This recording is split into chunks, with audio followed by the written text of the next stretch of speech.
Ito ang gagawin ko na Panasonic 8.5 kg. So yun ang problem niya, nag-H12 error siya.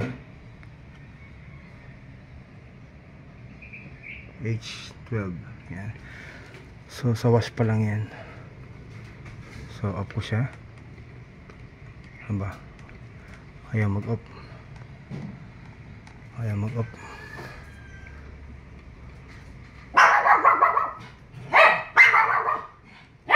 Hugutin.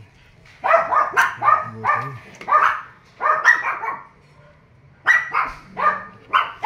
Saksak. Yan, so power on ko siya. Power on.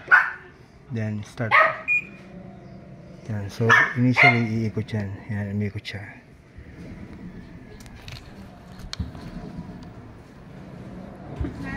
Diba? Morning po.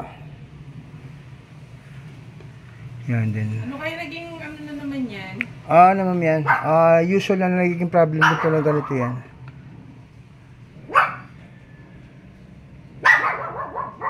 Yan, so maya lalabas din yung H12. Yan. So sa wash pa lang yan. Then umikot lang siya ng konti. Yan, hindi na siya nagkarga ng water. Nag-H12 error na.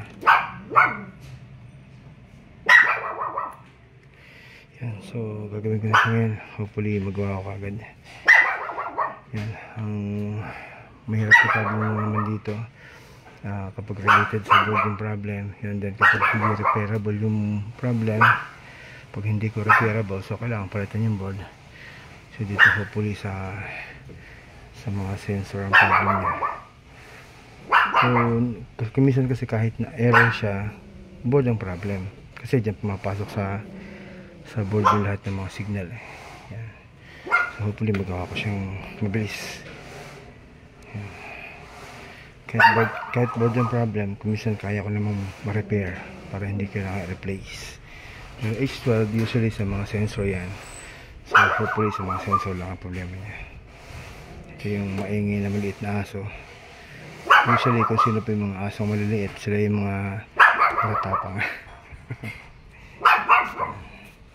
Dito ito sa Antel Pasadena, Grand Pasadena. Hanggang ko na siya. Sukol ko na rin yung ganito